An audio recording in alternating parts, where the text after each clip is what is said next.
ഇന്ന് ഞാൻ വന്നിരിക്കുന്നത് സ്നാക്സ് റെസിപ്പി ആയിട്ടാണ്. ബാക്കി വന്ന ഇഡ്ഡലി മാവ് കൊണ്ട് തയ്യാറാക്കി എടുക്കാവുന്ന നല്ലൊരു 4 മണി പലഹാരമാണിത്. അപ്പോൾ ചെയ്തെടുക്കുന്നത് എങ്ങനെയെന്ന് നോക്കാം. സ്നാക്സ് ചെയ്തെടുക്കാനായിട്ട് 1 കപ്പ് ഇഡ്ഡലി മാവ് ഒരു പാത്രത്തിലേക്ക് നമുക്ക് ഒഴിച്ചു കൊടുക്കാം. ഇനി ഈ മാവിലേക്ക് ഒരു മീഡിയം സൈസ് സവാള അരിഞ്ഞത് ചേർക്കാം. ഇനി ഒരു ചെറിയ കഷ്ണം ഇഞ്ചി ചെറുതായിട്ട് അരിഞ്ഞതും ഒരു പച്ചമുളക് ചെറുതായിട്ട് അരിഞ്ഞതും കൂടി ചേർത്ത് കൊടുക്കാം. ഒരു ക്യാരറ്റ് ഗ്രേറ്റ് ചെയ്തത് ചേർത്ത് കൊടുക്കാം. ഇനി ഇതൊന്ന് ഇളക്കിയെടുക്കാം. ഇപ്പോൾ ഇത് ലൂസായിട്ടാണ് ഇരിക്കുന്നത്. ഇനി ഇതൊന്ന് കട്ടിയായിട്ട് വരാൻ വേണ്ടിയിട്ട് ഇതിലേക്ക് 1/2 കപ്പ് റവ ഞാൻ ചേർക്കുകയാണ്. ഇത് കുറേശ്ശെ ചേർത്തിട്ട് വേണം ഇളക്കിയെടുക്കാൻ. ആദ്യം തന്നെ മുഴുവൻ റവയും ചേർക്കരുത്. ഓരോ ബാറ്ററിൻ്റെ അനുസരിച്ചിട്ട് ഈ റവയുടെ അളവിൽ വ്യത്യാസം വരും. പിന്നെ രുചിക്ക് ആവശ്യമായിട്ടുള്ള ഉപ്പ് ചേർക്കാം. നിങ്ങൾ ഇഡ്ഡലി മാവിൽ ഉപ്പ് ചേർത്തിട്ടുണ്ടെങ്കിൽ നോക്കിയിട്ട് വേണം ഉപ്പ് ചേർത്ത് കൊടുക്കാൻ. ഇനി ഞാൻ ബാക്കിയുള്ള റവയും കൂടി ചേർക്കുകയാണ്.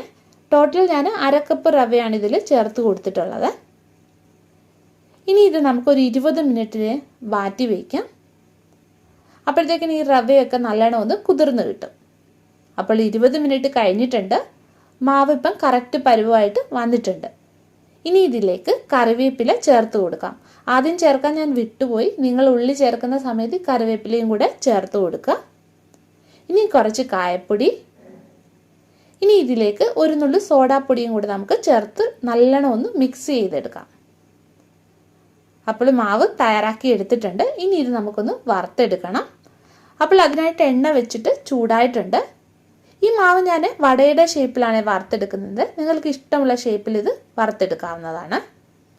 കൈ ഒന്ന് വെള്ളത്തിൽ നനച്ചിട്ട് കുറച്ച് മാവ് എടുത്തിട്ട് വടയുടെ ഷേപ്പിൽ ചെയ്തിട്ട് ഈ എണ്ണയിലേക്ക് ഇട്ട് കൊടുക്കാം. ഇനി ഇത് നമുക്ക് തിരിച്ചും മറിച്ചു വിട്ടിട്ടൊന്ന് മൂപ്പിച്ചെടുക്കാം. അപ്പോൾ ഇത് മൂത്ത് വന്നിട്ടുണ്ട്. ഇനി എണ്ണയിൽ നിന്ന് കോരി മാറ്റാം. അപ്പോൾ ബാക്കി വന്ന ഇഡ്ഡലി മാവ് വെച്ചിട്ട് വട ചെയ്തെടുത്തിട്ടുണ്ട്. നല്ല ടേസ്റ്റി ആയിട്ടുള്ള ഒരു വടയാണ്. അപ്പോൾ നിങ്ങൾ ഉറപ്പായിട്ടും ഇത് ചെയ്ത് നോക്കുക. പിന്നെ വീഡിയോ ഇഷ്ടപ്പെടുകയാണെങ്കിൽ ഒന്ന് ലൈക്ക് ചെയ്യാനും ഷെയർ ചെയ്യാനും മറക്കല്ലേ. അപ്പോൾ നമുക്ക് വീണ്ടും മറ്റൊരു നല്ല റെസിപ്പിയുമായിട്ട് കാണാം.